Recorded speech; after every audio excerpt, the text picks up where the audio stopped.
Okay, we are recording. Thank you very much, everyone who's come to our Google Summer of Code final presentation call. So this year, 2019, we have had 6 fantastic students who've been working with us for the last 3 months, and they've been working on a variety of projects. And one thing that we've been doing for the last few years is at the end of the 3 months, we get our students to come along and spend 5 minutes presenting, just sharing with the community what they've been doing. And this call is also recorded, so if someone can't make it today, then you may be able to catch up on it later on, or if anyone has any internet connectivity problems or anything like that. So, let me see, we've got some fantastic icebreaker questions. Oh my God, Sam, that bug is revolting. Sorry, the Jerusalem bug, that is amazing. Yeah, if anyone wants to hop over to the agenda, put your name in if you haven't done. You can always add more bullet points if we need to. And feel free to add any interesting bugs, whether they be computer-related bugs or whether they be revolting, scary creatures like what Sam's just shared. And we will make a start. So our first thing to remember is that we have a code of conduct on the call. That means, as a general rule, treat each other well, with respect that you'd hope to receive if someone else was interacting with you. And now, if there ever are any issues, you can email either myself or Julie, especially if the issues with me, you probably don't want to be emailing me.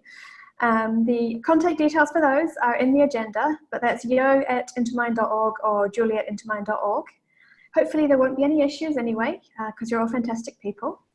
And looking forwards, we will be getting each of our students to spend 5 minutes talking about what they're doing.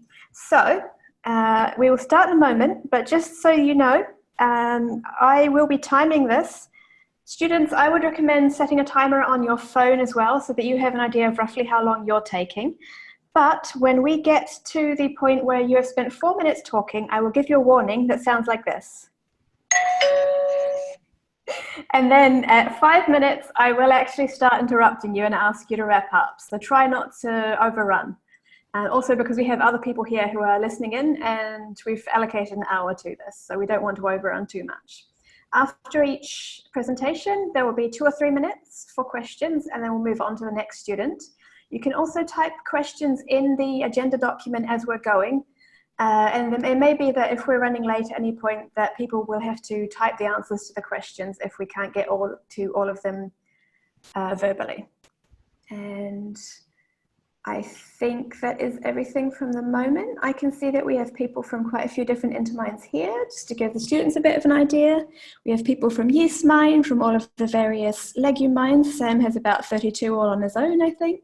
Asher, I believe you're from, is it Sale Mine? And then we have a lot of people from the InterMine team as well, and plenty of students. So, Prabodh, are you ready? Yeah, I'm ready. Okay, so it's over to you. Your 5 minutes starts now.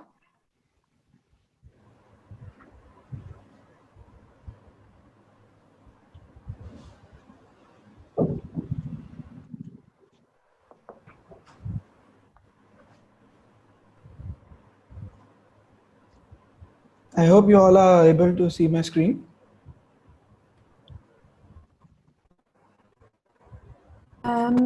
It says your screen sharing. Oh, there we go. Yep, it looks fantastic. So I'll start your 5 minutes now because it took a little while to get it over. Yeah. Okay. So, go. Hello everyone. I'm Prabodh Kotasane from India. And this summer I worked on InterMine's web services migration project, which was mentored by Daniela, and the backup mentor was Julie Sullivan. So yeah, the project overview. So we have InterMine. InterMine provides RESTful web services which facilitates to execute custom or templated queries, search keywords, manage lists, discover metadata, perform enrichment statistics, and manage user profiles. So presently, the web app is based on Struts framework, which is outdated, and the web services are based on HTTP servlet service architecture. So the main objective of this project is to migrate web services from Struts to Spring framework and document the APIs with Swagger in compliance with the Open API specification. So I'll come to the flow in a minute. So let us discuss why, let us know why migrate to Spring and not continue with Struts. So Struts is old and outdated and no longer supported. And earlier we had a long XML file for configuration and metadata of web services. So now in our Spring code, we have much less code as compared to the previous one. And the Spring Boot handles the configuration automatically. And the documentation of web services is also linked to the APIs itself. So which makes it easy for the developers even using Spring annotations, we do that. And Spring is flexible and easy to understand. We have custom response entity output objects serialized into any formats we want. So this helps in removal of some unwanted classes such as output classes and some formatters. Also, the use of annotations make the code look much cleaner and simpler to understand. So other features of Spring like Spring MVC, which are model view controller. So it helps in building full web apps, all the tiers of the web apps. So it is very flexible and configurable. So according to our custom needs, and it can be used while we migrate the web app from struts to Spring. Currently, we are migrating web services. So you can see the annotations in yellow and the documentation properly linked to the API interface itself. So it is easy for the developers to understand. Now coming to the workflow of migration. So first of all, the web app was split into independent web app Gradle project and web services Gradle project by Daniela. Then I converted the struts based web services project into a Spring Boot Gradle project. And now then I took each web services from XML file and wrote open API specifications using Swagger editor. Then we converted the specifications into code by using a tool called Swagger Code Gen, which generated the code skeletons, which contain well-documented API classes and our Spring controllers, which are counterparts for current servlets. And then I added the above code stubs into our Spring Boot project and integrated the existing business logic of web services. Then finally remove the classes which are no longer required by virtue of Spring, as we saw some output classes and formatters are no longer required. And also used annotations wherever possible, like we have post mapping and get mapping for the developers' help. And we can now test the code functionally by using Swagger UI, which lets us run these REST endpoints live. So we'll quickly see a demo and then we'll end this up. So we have our list web services. So this list, we get the list which are created by user. So if we try it without authorization, then we must get an empty list because we don't have any list created because we are not authorized. Let's see.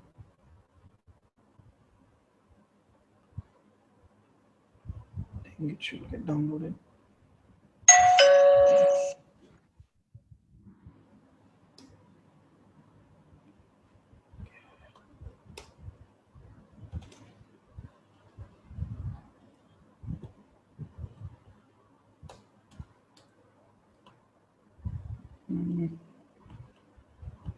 I think I lost the connection. Can everyone hear me? We can hear. You have about 40 seconds left. Yeah, sure. Oops. I don't know. I'm not able to.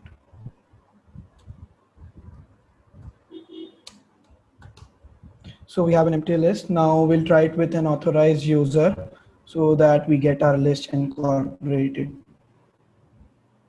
So we authorize this. I don't know, the internet connection is slow. What? So now we'll run it again.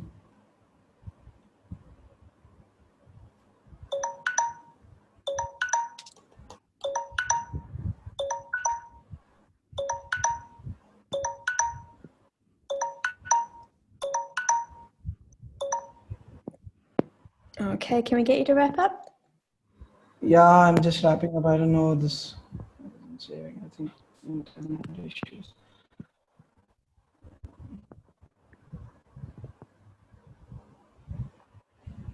So let's quickly check.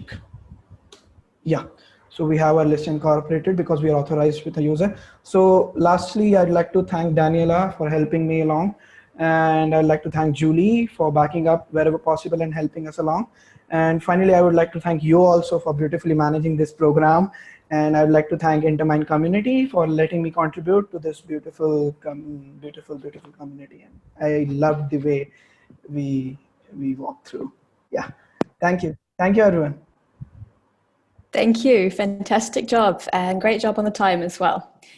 So I haven't checked on the agenda if we have any questions for this.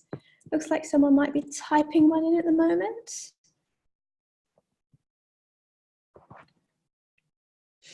Okay, well, let's give everyone a moment or two. If there are any questions, we can loop back to them. Don't worry, we won't miss you out. Feel free to just add those in the comments section under Prabodh's Spring Migration Project. In the meantime, high level. Okay, we'll wait until see what this says. Yes, is there a high level plan for production? Anonymous Elephant asks.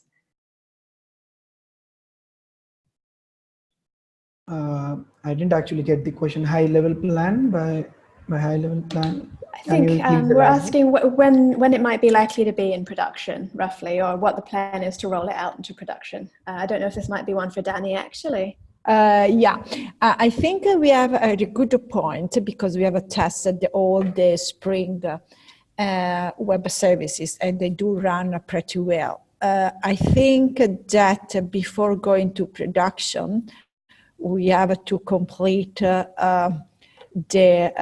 work that I have started, but I haven't completed yet, which consists to separate the JSP and the web services. Is not completed yet, that part. So we have first to complete the separation between the JSP and the web services. So at that point, we can release InterMine using JSP plus web services with Spring. At the moment, we can only deploy the web services in Spring, but they do not work with the JSP. I hope that I have answered the question. Yep, thanks. Awesome. Okay, I think we should move on to our next student. So, looking at the list, Ank, how are you feeling? Are you ready? Yeah, I hope so. Everything goes well.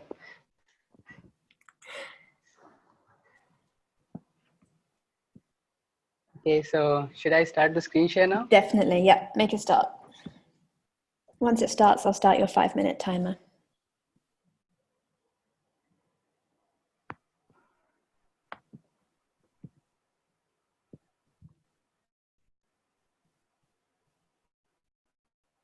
Looking good?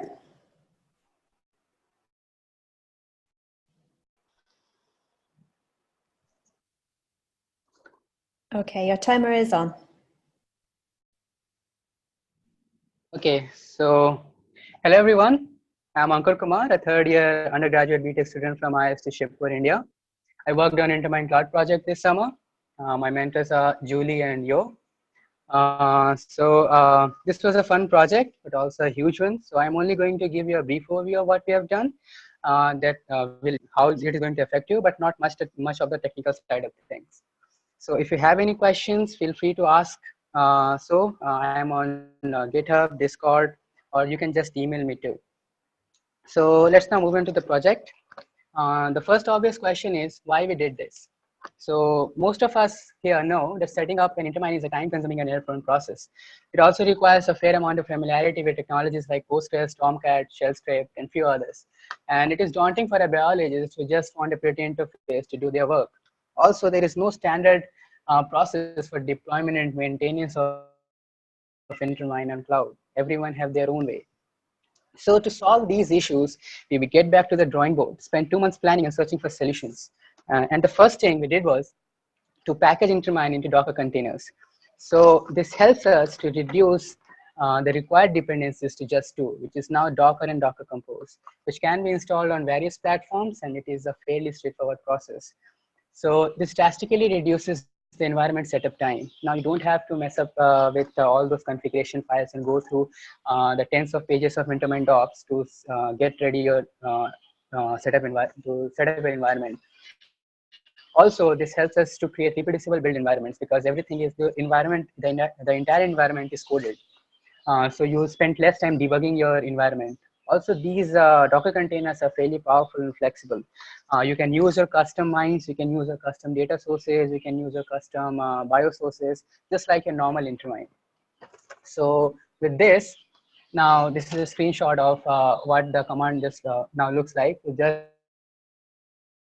just have to give a single command to set up your InterMine. Nothing else is required. It puts all your custom mine data, your configured directives, and at the end of the process, it will take around 10 to 15 minutes depending on your machine. You have a running InterMine.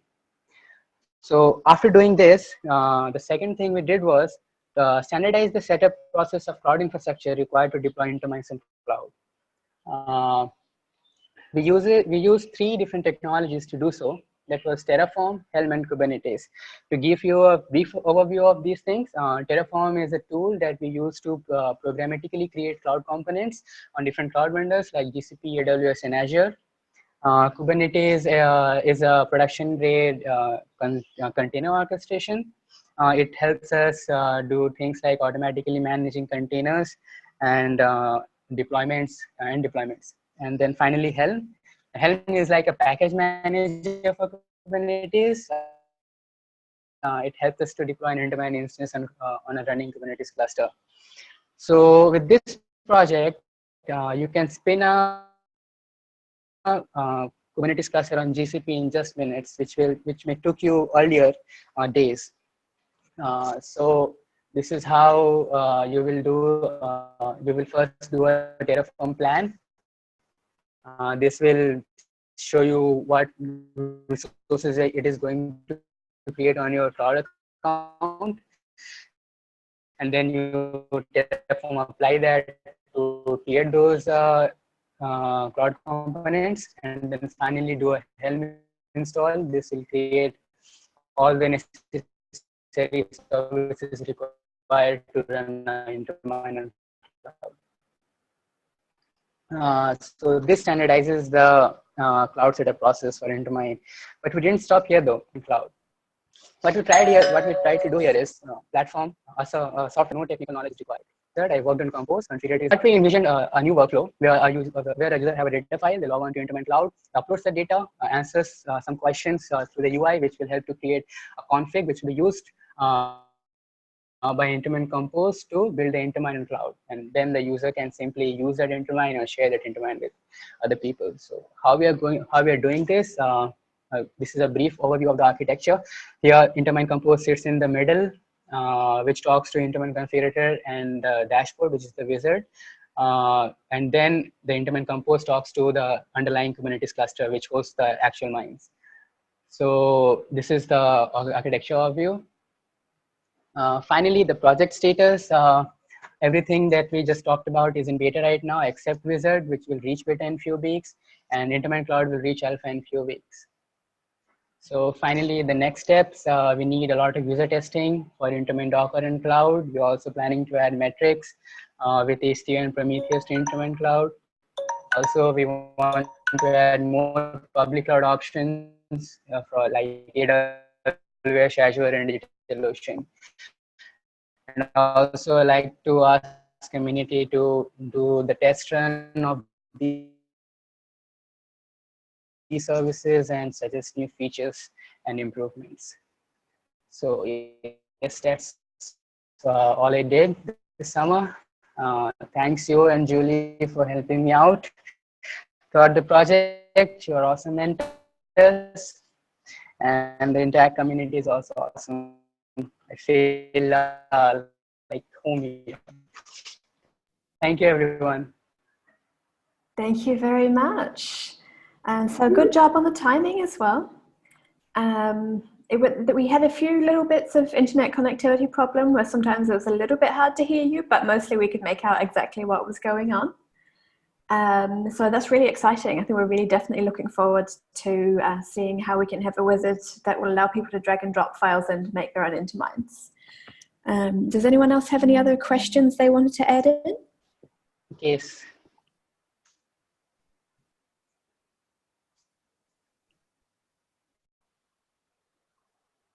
Okay, well, feel free to add questions under the InterMine Cloud section if you have any, or like Ank mentioned, you can always email him or ask in Discord and ask the community. That's all good.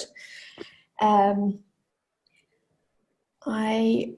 thing that Ank did mention that I would like to actually raise to everyone who's listening in, if you have any opportunity or use case where you would like to use your InterMine with Docker, then I know we would be very grateful to have some assistance, to have some other people trying it out and seeing whether it works for you and how well it works for you.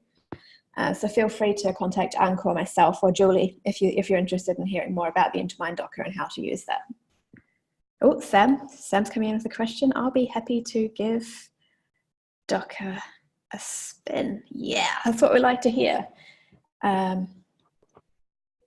I will make sure to hook the two of you up after the call so that you can speak to one another about this. Fantastic. Thank you, Sam. Okay, I think we'll move on to our next student. Laksh, how are you feeling? Are you ready?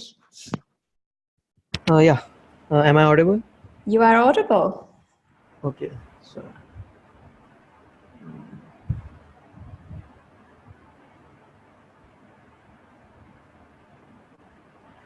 So good evening, everybody. My name is Laksh Singla, and my mentors were Aman Dwivedi and Yo, and the project links are mentioned in the slides itself.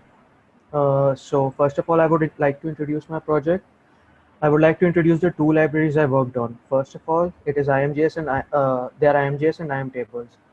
So the IMJS library extracts the connection between the client, web client, and the intermines, and they convert the format from JavaScript objects to an XML that is actually read, parsed, and queried, used by the intermines. IMtables is a display library that provides the UI to display the results, and it works well with IMJS. So you can pass in the query object from IMJS, and it will display the results of that in a table, and you can configure it and customize it to your needs. So there were some issues with the libraries that I worked on. First of all, its dependencies were outdated. They did not build properly. The tests were well written in IMJS, but they were mixed of composed of unit and integration tests, and there were some bugs also. So I would like to show what I did during the summer.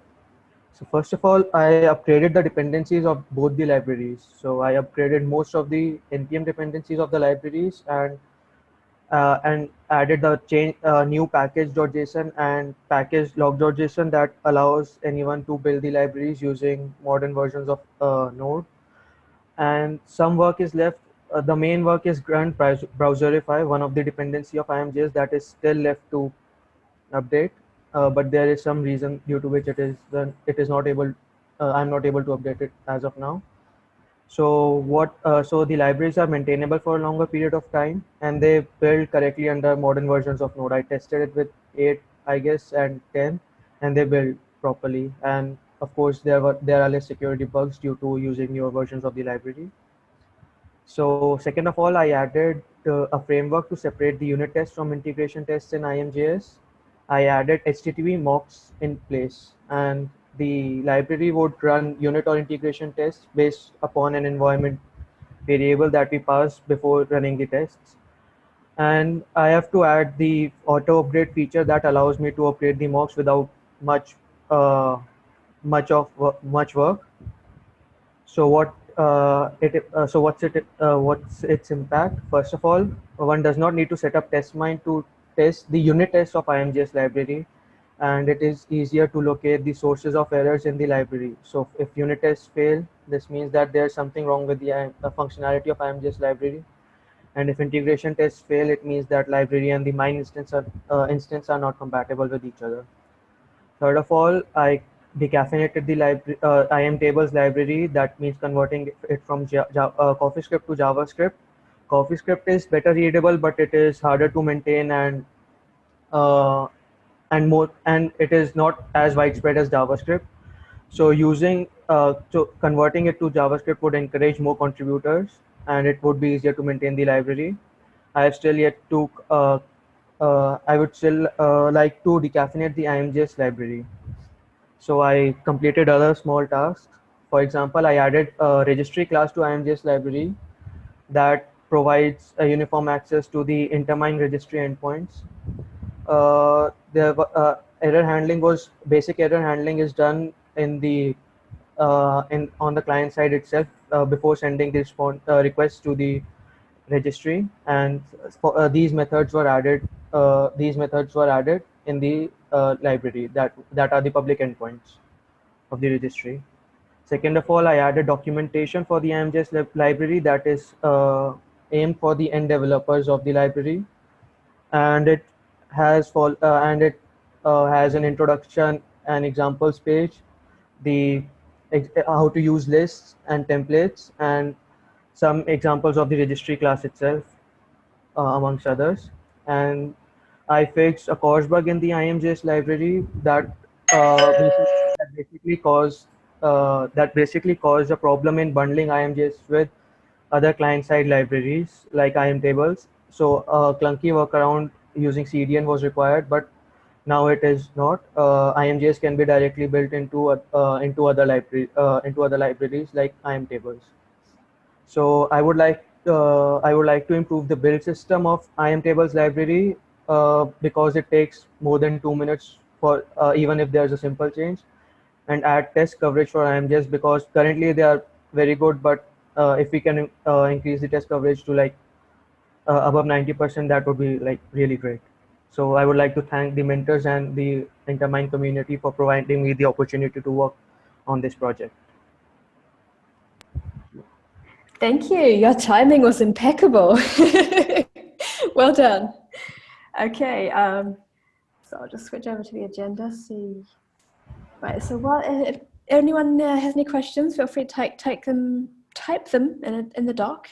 Apparently, I can't speak today. In the meantime, I just want to add one fantastic thing about this project. Is that for the last 3 or 4 years, every now and then GSoC would say, hey, can we update this feature of IMtables? And I would say, sorry, no, I can't build IMtables.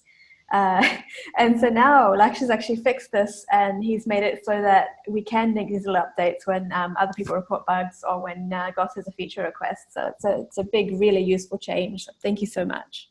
You're welcome. Okay, if anyone has any other questions, feel free to add them into the agenda document. In the meantime, we'll move on to Rahul. Okay, so I'm going to share my screen. Excellent. We can see you.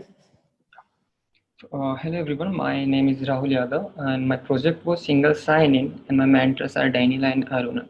This project aim was to make InterMine an OAuth 2.0 provider that is a common sign-in mechanism for all our apps. In current InterMine login system, a user can register or log in via email and password, but the problem arises when the same user wants to access a different mine. He or she will have to register or log in again on this new mine. And therefore, users are maintaining a different account for multiple mines. Also, current login mechanism is not much secure. So till now, InterMine had no common sign-in mechanism. A new InterMine authorization server is configured with OAuth 2.0, which makes it very secure. User can register or log in on this new system and can also register any client, website, or app with the server. A user can manage his profile as well as registered client via dashboard. Also, there is an admin dashboard from which InterMine admin can manage all the registered users and clients. Here are some advantages of this new system. User only have to register once and then can use the same account for all the 30 mines. An old user of mine can also merge his previous account with the new InterMine account. You must have noticed that when you logged into Gmail or in any other Google product in browser, then you automatically logged into all Google products like Google Drive, YouTube, Docs, etc. Similarly, now in InterMine also, when we log into any mine in our browser, then we will be automatically logged into all of the mines. That is, logged once, logged everywhere. Again, the system is very secure and anyone can easily configure this with website or app. Configuring this IAM login on any mine is just a simple two-step process. First, mine owner will register his mine website with IAM auth server by filling a simple form with some basic information. And then on successful registration, can copy these credentials generated by IAMOD server and paste them in the mine property file. And that's all. We are good to go. Now user can log in with this new IAMOD server from that mine. I'm going to show a live demo of InterMine authorization server. So, okay.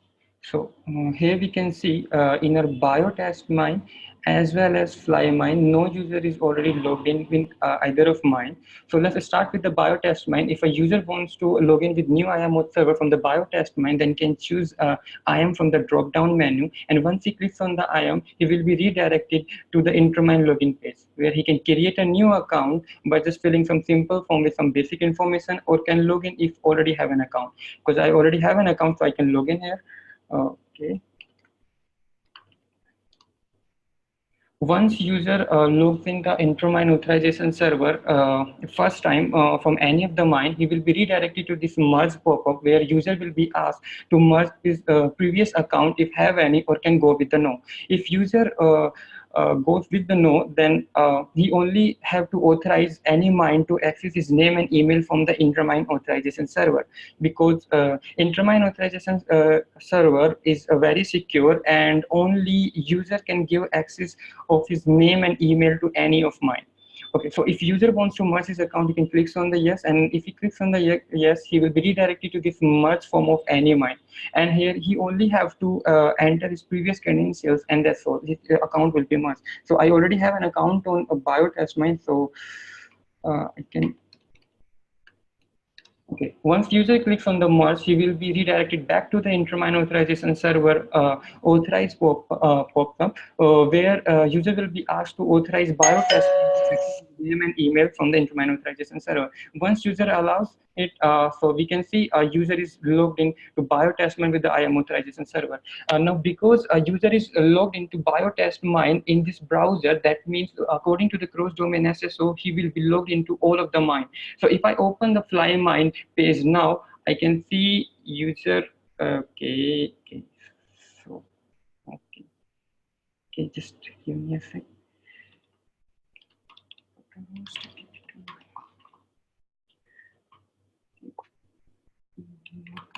I'm sorry. So just looked out.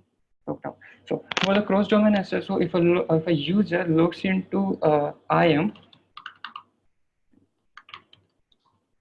okay, so he will be automatically logged into the Flymine also. If I refresh this page, we can see a user is logged in. So this is our cross-domain SSO.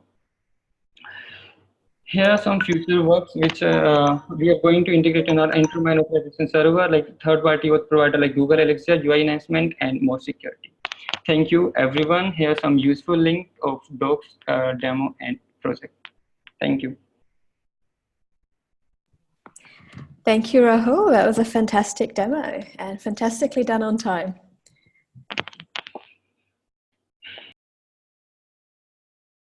Okay, so that is D in section 2 of the presentations. If anyone has any further questions or curiosities about how they might eventually deploy this for their InterMine, feel free to ask.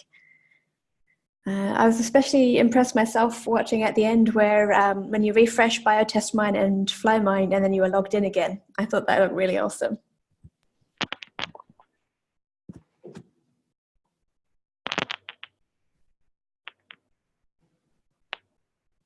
Okay, right. So we will move on to the next person. So Deepak, it is your turn. Are you ready? Yeah, hello. Am I audible? You are. Okay. So can you see my screen? We can. Okay. And it's presenting. Okay, your 5 minutes starts now.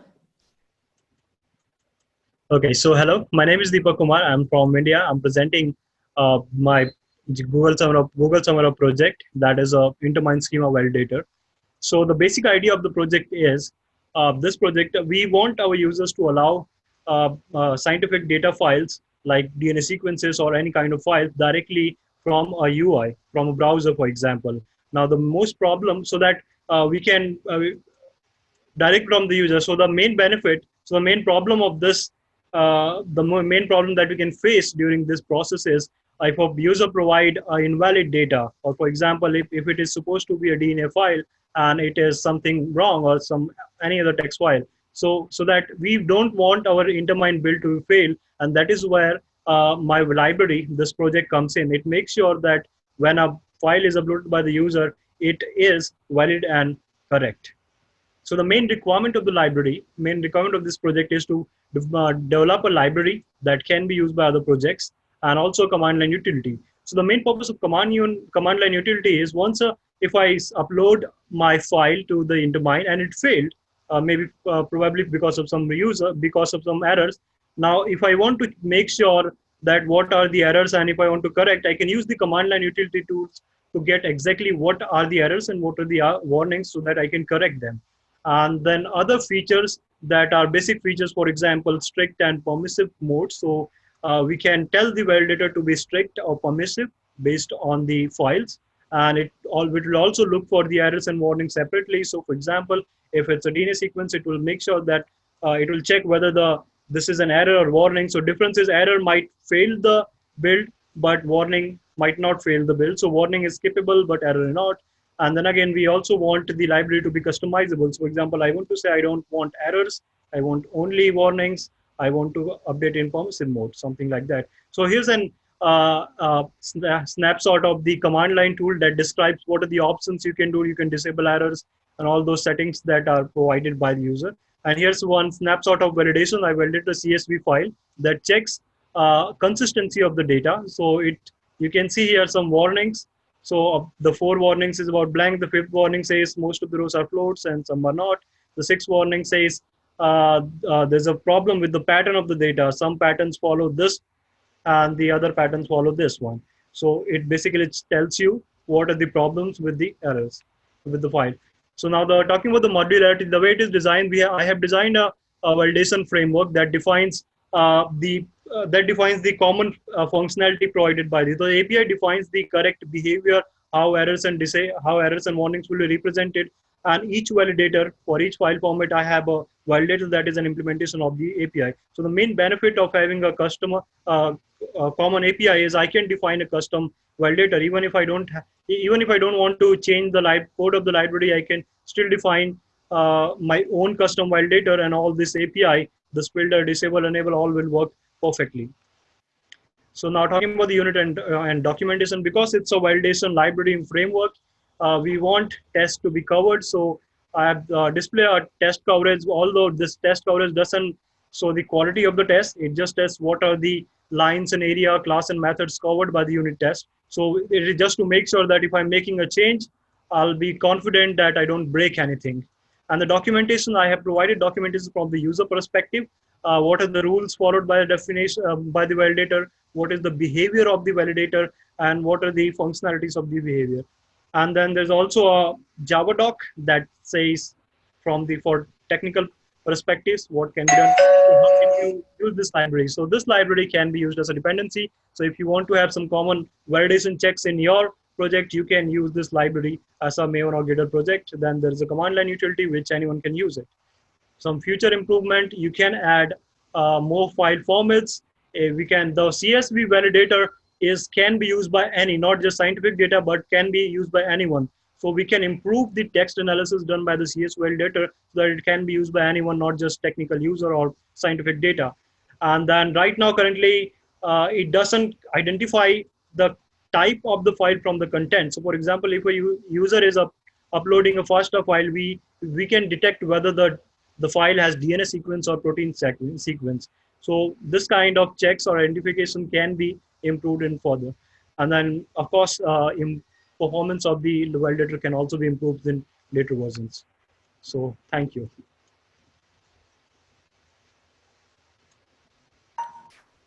Well done. You actually finished this time before my alarm went off. I've got to make it stop now. Okay. So I had a timer running on, and that's it. 5 minutes. I was a bit anxious for your battery at one point, but you seem to have made it through without your laptop switching off. Okay, let's just check the document. Do we have any questions from anyone?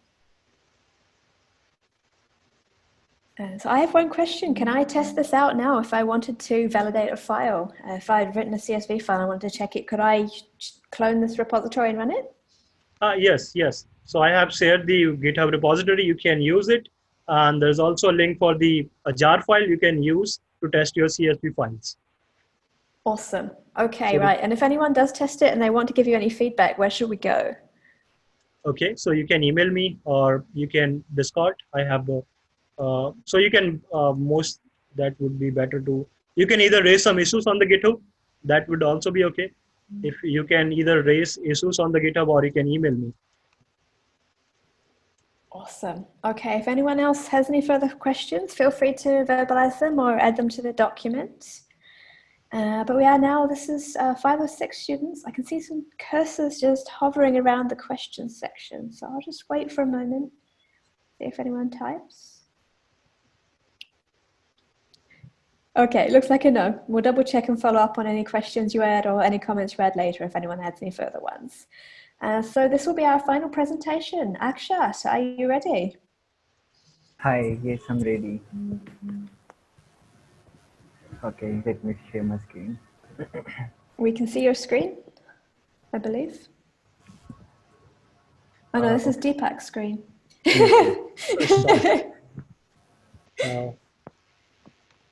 Okay, is it fine now? Yeah. Yeah.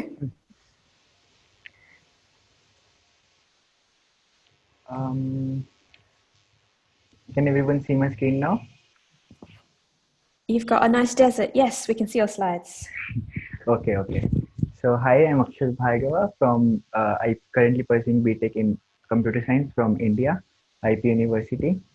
And I'm being mentored. So my project is titled JavaScript Data Visualizations. I'm being mentored by Adrian Hiralden here. Okay.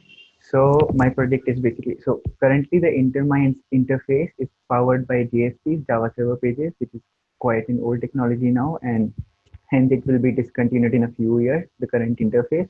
So InterMine is already building a new interface for web, which is called BlueJeans, which will be able to query, and view data to a lot of different mines from a single interface. So it will help you not to just switch pages all along, and it will be better and faster in many ways. Okay, so my project basically targets to add data visualizations on BlueJeans, which could possibly help biologists. So the data visualizations will be for different gene and protein report pages and list pages, mostly for report pages actually, and obviously documenting and testing my code. Okay, so we'll move on to visualizations one by one. So first visualization is, the first visualizer is called tissue expression visualizer. So here we can see, so this visualization is actually separated into two parts. First is expression by tissue, where we are plotting tissue names with their enrichment values. So we get to know like which tissue has upregulated enrichment value, downregulated enrichment value, or normal values. And we're providing a little interface to filter out values, order values, and sort values. And the second part of this is an expression by stage, where we see different stages on the left side, on the y-axis of the chart, and we can see the expression values ranges or based on the color shades of pink. So we can see the future stages have higher expression values as compared to the past stages. So, okay, so moving on to the next visualization, it is a 3D protein visualizer. So it basically helps you visualize protein structures in 3D. So user can, so it is integrated on both gene and protein page in BlueJeans. So we get the associated protein if it is a gene page, and we finally find out all the PDB IDs and fetch the protein structures, and we show them over here. So also there are different viewing modes of proteins like slime mode, cartoon mode, line mode, and many others. Okay, so this is it. And the next visualization is multiple sequence alignment viewer visualization. So what this does, so this is again for a gene page. So what we do is we fetch all the proteins associated with a gene, and this helps us to find linkages and relations between those gene structures. So for example, this is a multiple sequence alignment. So we also had, so one challenge which I faced over here was like, we have to align the sequences which were unaligned by default. and we had to make, so we made a web service for that, which takes an unaligned sequence and aligns it. So this is it, and we can horizontally scroll the viewer to see the whole sequence of protein. Moving on to the next visualization, it is an expression visualizer in a different way, which is box plus swarm combination. So it helps you visualize expression values of organism parts in diseases giving a 5-pointer summary of the dataset. So let's just see the actual image of the screenshot of the visualizer. So we can see on the left side there is an organism box plot, and there is a disease box plot on the right side. And if we hover on these data points, we can see clearly which organism it is and what is the expression value. And we can clearly see which has the lowest expression value, which has the highest expression value, and like other values like median, mean, etc. Okay, so next is GoTerm visualizer. So this is again divided into two parts. First is GoTerm versus p-value. So p-value is basically to categorize different genes based on their biological functions. So we have like p-value plotted on the y-axis and GoTerm on the x-axis. So actually, the lower the p-value, the better the GoTerm is. So the beautiful looking charts are actually the worst one. Okay, and next is GoTerm versus gene count. So we have again GoTerm on x-axis here and number of genes associated with that GoTerm on the y-axis. So this is a simple bar chart. Next is Protein Atlas tissue expression visualizer. So it shows you some organisms and the cells associated with the, organs and the cells associated with those organs. These all cells have some antibody staining values, and we have a heat map over here denoting the higher antibody staining values with red color, orange and yellow, and we show an overall one. Okay, so the last and final visualization is tissue and disease array express visualization. So these are actually two separate visualizations for tissue and disease expression. So we are using array express data from InterMine over here. So this is quite similar to the first visualization. Okay, finally, so the testing was done via GIST framework, all the testing of different tools made for the blue genes. And ESLint was used in all the code to ensure the code quality. And JSDoc strings are used in the code for documentation, and we are still working on to provide the HTML-based documentation. And yeah, one fun work was for me was to add React support to the BlueJeans tool scaffolder. So it was overall a great experience. Thank you to the mentors and the InterMine community. Thank you, Aksha. So once again, decently on time, so good job. Okay. So, oh, you're still sharing your screen, just so you know. Yes, yes. This will be really nice examples for us to use to build other visualizations for BlueJeans. Thanks. Okay, notice we also have some comment. I'm guessing it might be Sam again. P-value is recommending negative log 10p rather than p, so bigger is better. Yes, that would make sense. I think so. We've looked at that graph and scratched our head and said, we're emphasizing the bad ones here. This is very confusing. Right. Does anyone else have any other questions about the data visualizations?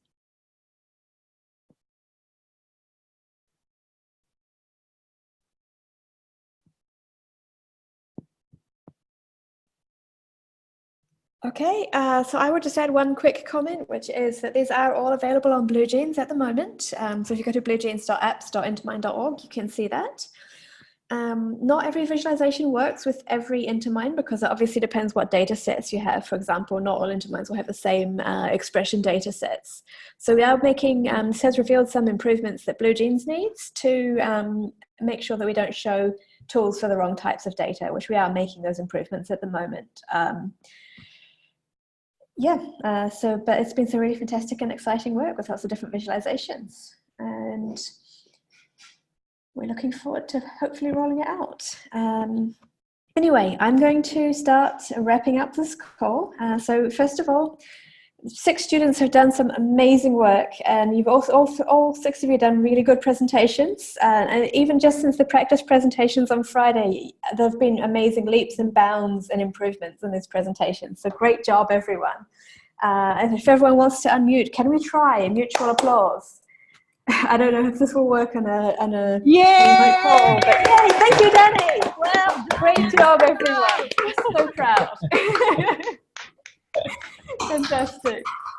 Okay, so I just have a few thank yous and a few final things I want to run through. So we couldn't do this without obviously the students, but also our mentors. And in 2019, that we had Adrian, who was a student last year. We had Aman as a mentor, who was a student last year. Arunan was a student last year and was a mentor this year. So we've had some amazing returning students. And also we've had Julie, Kevin, Rachel, and Daniela, and myself as actual staff members as mentors.